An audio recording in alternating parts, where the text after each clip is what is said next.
Hey everyone, Robert here, author of Expansion Mastery, the practical guide to living a fully engaged life. Are you ready to start living life to the fullest? Are you ready and willing to transform yourself and your life from ordinary to extraordinary? Well, let's get started, my friends. Welcome to the Fully Engaged Life.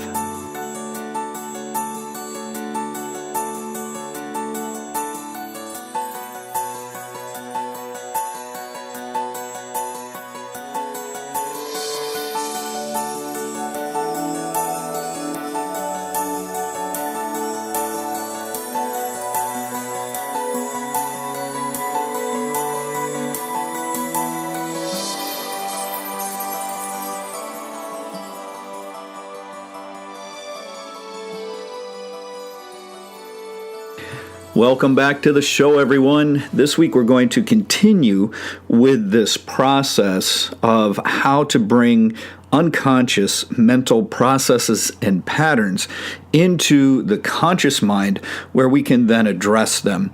And this is at the very core of what is meant by mindfulness, where we are no longer unconscious, no longer asleep, but we have become more conscious. We're becoming awakened. It's absolutely imperative that you listen to the previous episode before delving into this one.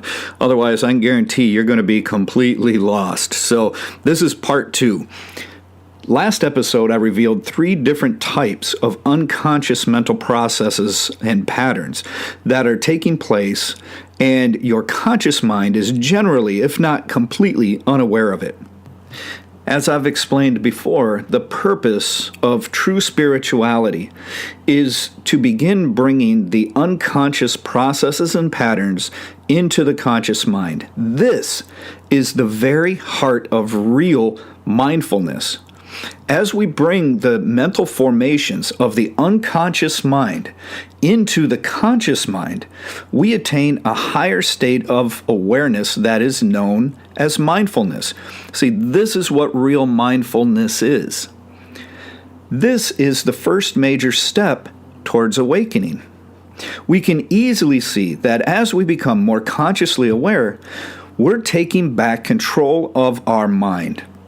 We're taking it away from the ego. The ego likes to keep us in a sleep state while it runs our lives. And we, our true self, is kind of asleep as the ego and the mind just kind of run through the paces of life and keep us sedated in the background. And this is why spiritual awakening or enlightenment is referred to as awakening, because you step up and into the forefront and reclaim your life. You reclaim your sense of consciousness. This is the importance of real mindfulness. Mindfulness is the way we bring the unconscious mind into the realm of the conscious mind, where we can then address and overcome the automatic negative patterns, thoughts, images, and emotions, as well as other negative mental formations. This in itself is a stage of awakening. So if you recall, last episode, I revealed to you 3 different unconscious mental processes that you may be subtly aware of or maybe have no idea at all that they're even happening. And I'm presenting you with a 3-step process for bringing them into the conscious mind. Then you're capable of actually working with, engaging these things in order to change them to something more positive or even something neutral and be rid of them altogether. So if you recall, this 3-fold process goes like this. Step 1 is to learn they exist and then observe them for yourself. So allow me to expand on this a little bit. We started work on it last episode, but I want to go over this again to make sure you have a very, very clear path. Simply realizing that they exist and then being able to observe them, to witness the process as it happens for yourself, which is very different than just listening to someone's voice like mine and then believing that you know, right? That's a sense of knowledge, but it's not wisdom. It's not true knowing. So just this act alone of learning they exist and then being able to observe them happening within your own mind for yourself is enough to bring these unconscious processes out of the shadows and into the light of the conscious mind. This allows for a mental shift away from the unconscious mind, or being asleep, transforming us into a greater state of the conscious mind, or waking up. I find it rather interesting that having to take control of the mind, reclaim the mind, and wake it up is the first step towards ultimately letting go of the mind in what we attain in meditation, which is complete and utter no mind. But that's just a few steps down the path here. So, okay, you're now becoming aware of the existence of these patterns that arise of their own power in your mind. You've caught them yourself in the act, right? You may have said something like, "Whoa, that's happening right now. That thought's going through my head right now. He was right. There it is, and I've never been aware of it before." Something like that, hopefully. Even so, rest assured, you've been doing it all along. Whether you've been aware of it or not, this has been happening. This program has been running your entire life. Now, you may be capable of determining the fact that this has been happening for yourself. Fantastic. If you're aware of it, you're already one step closer to interacting with these things. It's not really that complex or difficult, is it? You simply observed it. You witnessed the unconscious mind activating these processes for yourself. You didn't interfere or change anything. You just observed it playing out in your mind, right? Now, this can be challenging in the beginning. I certainly can relate to that, especially the first few times you become aware that it's happening, because it's very easy to get excited and then lose your ability to observe it. When we get overly excited and we try to look at it a little bit more clearly or try to really connect to what's happening, it seems to pop us out of our ability to do that. So we have to learn to relax, and that can take a few tries. So don't worry about it if something like that is happening to you. It's natural. Just keep at it and you'll get it. It's not a difficult thing. The key to this is to simply allow your awareness to rest on the mental process as it unfolds. Try to relax and just stay aware of it, almost like you're watching it or listening to it. However you perceive it is fine. We're just kind of observing it, and it's not really through those senses necessarily, but we become highly aware of it nonetheless. As this mental process begins unfolding, all you want to do is gently hold your awareness there in order to observe it. Remember, too, observing means just that, and only that. In the beginning, we don't want to give in to these urges to try and hurry and fix it. We want to observe it first. We want to be able to soak it in. We want to see how it works. We want to be able to observe every facet of it so we know deep down inside, somewhere deep inside us, that this is actually true and it's happening. And then we can see how it plays out, and then we're able to more easily recognize it when it kicks in. This is the importance of this stage. So do this several times. Do it for weeks, do it for a month, whatever you like. But you want to make sure that you spend some time with this first stage where you're observing the process. After you do this long enough, you'll notice that this mental formation will arise. It'll run the autopilot program, and then it will fall away, only to be repeated again and again and again. So you want to get to the point where through observing, you can see this happening. You're aware just as this unconscious mental process begins. That's when it's a mental formation, right? And it arises. And then you're just going to watch it play out as it's in this autopilot program, because it surely isn't you. And then it'll die off.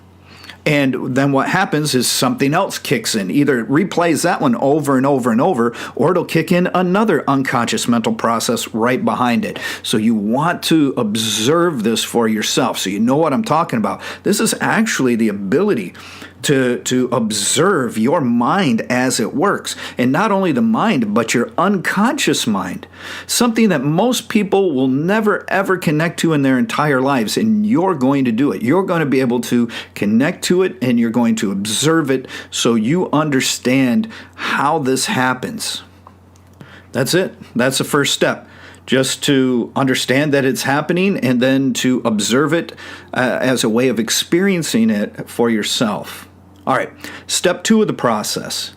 What we're going to do now is, instead of observing, what we're going to do is we're going to notice that it's happening, and then we're going to bring it to a stop.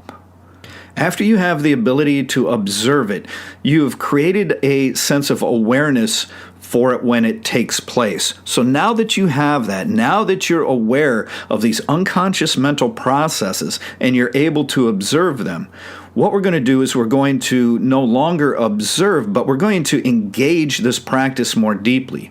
We'll take it to the next level, that of stopping it as or before it actually happens.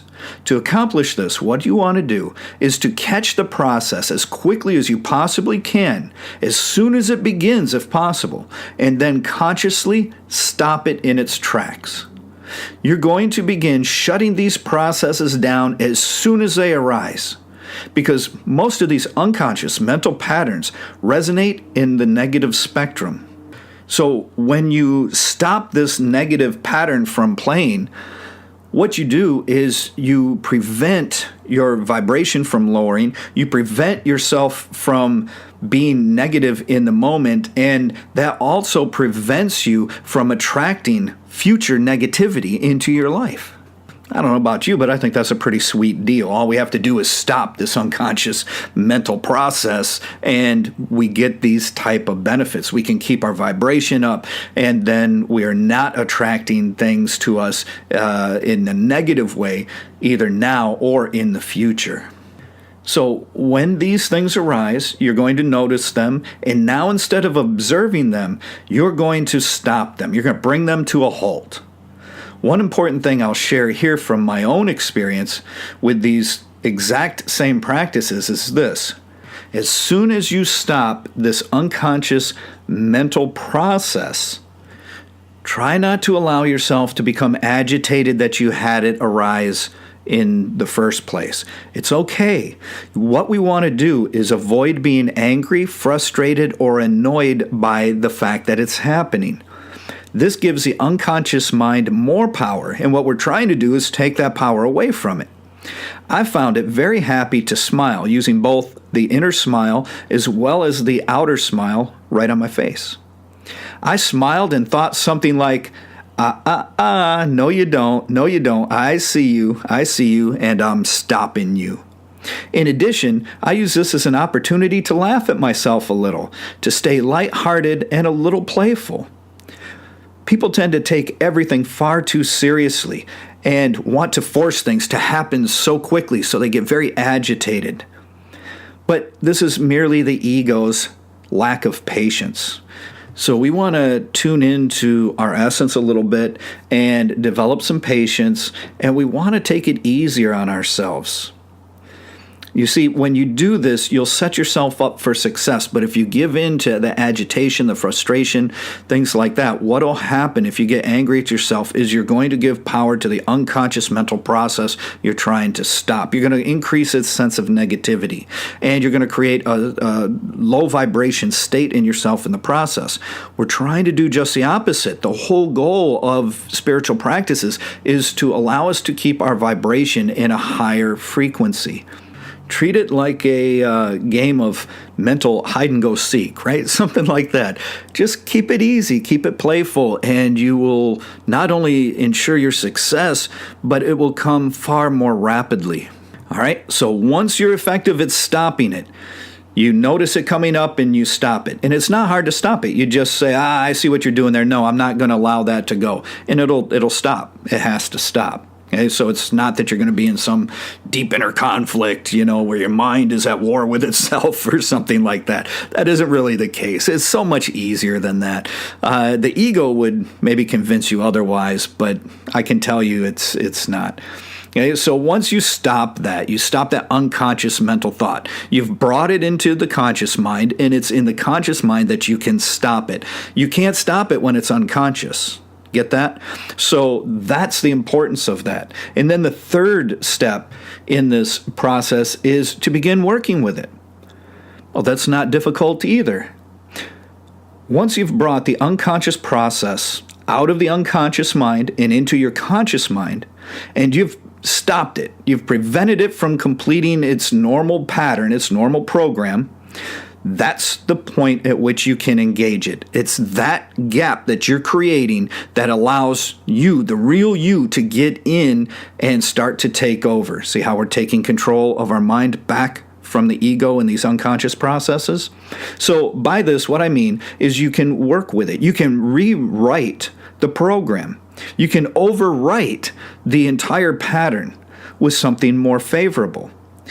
Once you've stopped it, you've created a space of awareness. And it's in that space you can make the conscious choice to change the negative aspect of these things into something more positive and beneficial for your greater good. Or you can break the habit that it's created altogether and rid yourself of it. So how do you do this? Well, it's easier than you might think.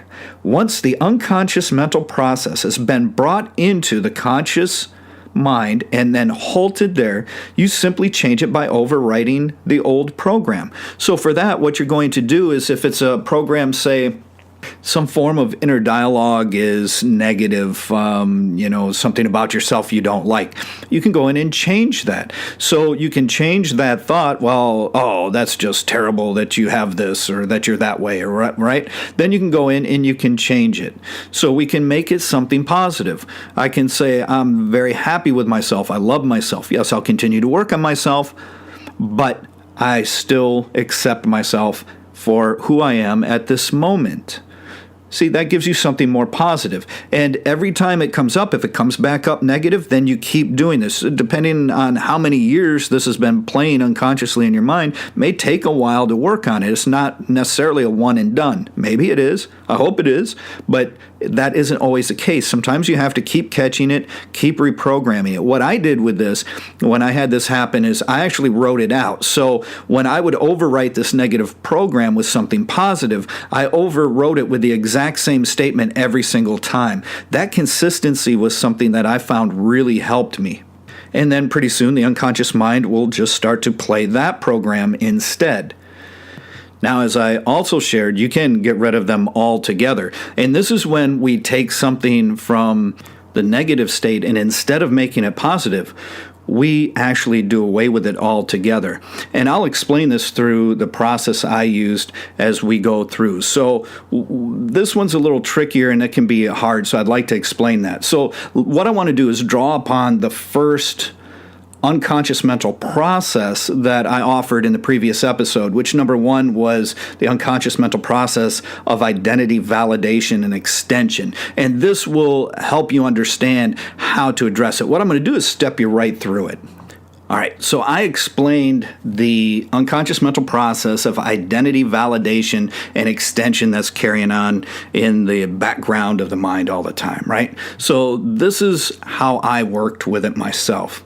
So the first thing I did was to become aware that these unconscious mental patterns and processes exist, and that is the tremendous benefit of having someone that is capable of guiding you through an authentic spiritual system with authentic spiritual practices instead of trying to make stuff up. The stuff in the unconscious mind you will never find. You'll never know it's there unless you have specific teachings that help reveal them. Then once you go into the unconscious mind, you understand how to do this. You understand some of these, and you've gone through one or two of them. Then you start to see all of them that are there, and you can work more completely and more in depth with those things. So the first thing I realized was that it existed, and then I realized that it was happening. I observed it for a while in order to truly know for myself that it was happening, because I didn't take anybody's word for this. Okay? I didn't blindly accept a teacher's word. It's like, I'm dealing with my own mind here, right? I want to be very careful. I don't want to mess something up. Although it was pretty messed up as it was. I just didn't want to mess it up any further, right? So I was very cautious of these things, and I proceeded with great caution. So I did that. I watched the processes carefully, and I watched without judgment. I just observed how they worked. I noticed the patterns within these processes that would arise. Then I began catching it and stopping it as soon as I could. And at first, it would take me a little while. I'd realize, oh man, there it goes. It's been going for a while, and I'd catch it. And that's okay. And then as I would do this, I'd get better and better and better. So you need to be able to observe it in order to catch it. And then I could stop it. And then I got to where I could feel it starting to arise. And as soon as it was arising, the first stirring of this unconscious thought, this unconscious process, I was able to catch it, recognize what was happening, stop it right there. Then I engaged it.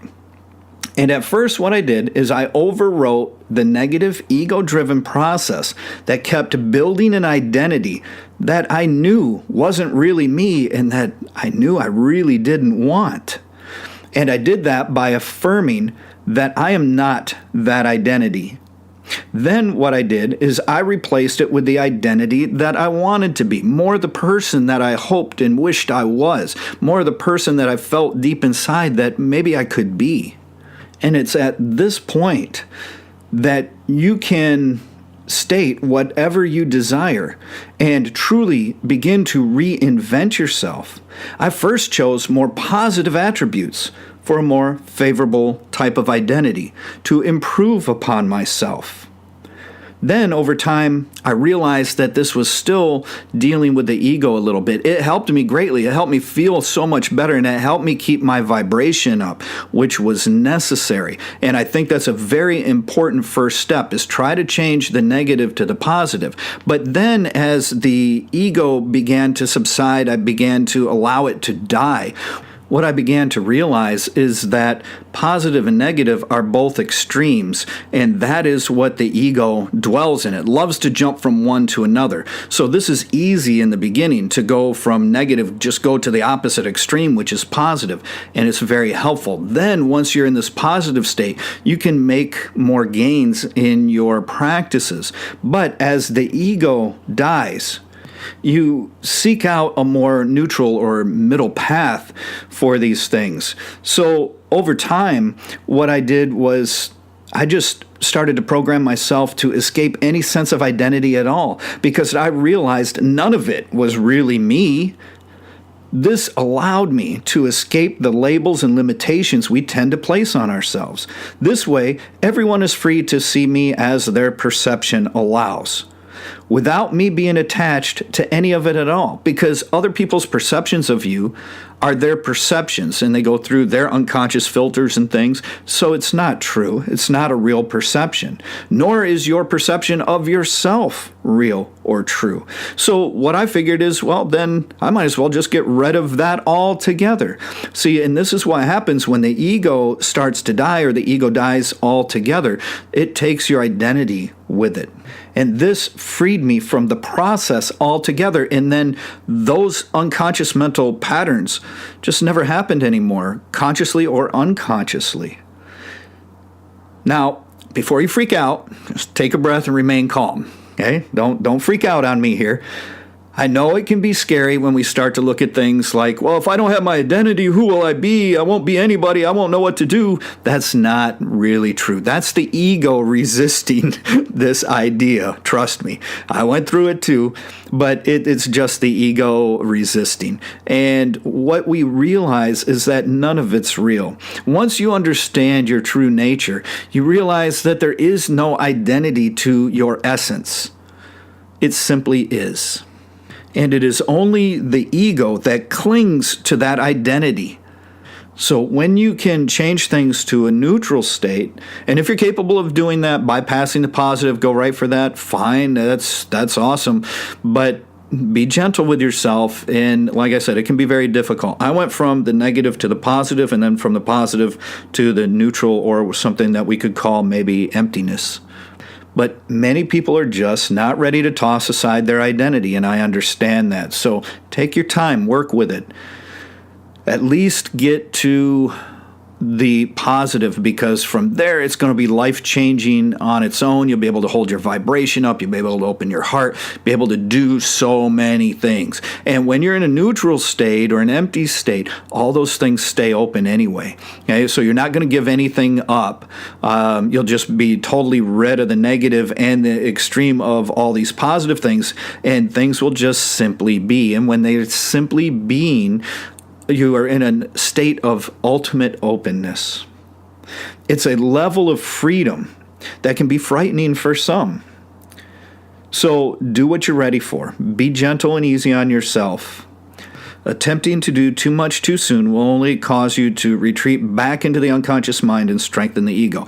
So I'm encouraging you to set yourself up for success instead of failure. And I have real-world physical proof that I was successful with this. One way is when I lived in Michigan, I had an identity. I owned a martial arts school, so I was a martial arts teacher, a business owner. I also worked 12-hour shifts at a chemical factory, so I was a chemical factory employee, and I was able to walk away from all of it. All the other things, right? My house, my car, my business, my job, I walked away from all of it. And a lot of people cling to those things because they view them as part of their identity, and that's natural. But I didn't feel any attachment to them in that way whatsoever.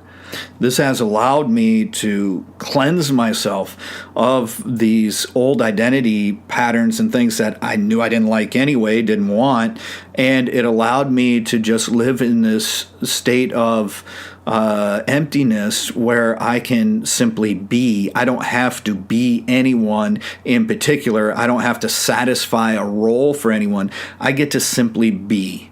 And that is an amazingly wonderful state to be in. Okay? So, just as a way to go over these other two very quickly, I'll just give you a couple things. Now you've got the whole idea, right? You see what I did. You understand what's going on. You should be able to start to work with that with yourself. So if we look at the second unconscious mental process of the stories, right, that we use to validate the world around us, how we fabricate, this conjecture all the time to associate stories to everything around us so we feel that we know what's going on. Now, I used to enjoy catching myself doing this with this particular one, because whenever I caught myself making up a story, explaining the world around me, at first I found it a little annoying, but after working with it for a little while, I actually started to let some of the scenarios play out just because it was hilarious. It was so funny to observe and see what kind of complete idiocy the unconscious mind cooked up for an explanation for why that person's car is parked there and why that person did that and why they're carrying this, whatever it is, right? And then I would just shut it down before it could go any further, before it came into a belief or something like that, because we know that's not good. And what I did was I would just laugh at it. And it's just like, I couldn't believe the degree of absolute conjecture that my mind came up with in order to create these stories. I was like, how? This makes no sense. And yet this process is running all of the time. And we're more than happy to accept it as fact because it comforts us. But it's not fact. It's complete BS. And it's time, if we're going to be honest with ourselves, it's time to stop believing our own BS. This is why I tell people, you can't believe everything you think.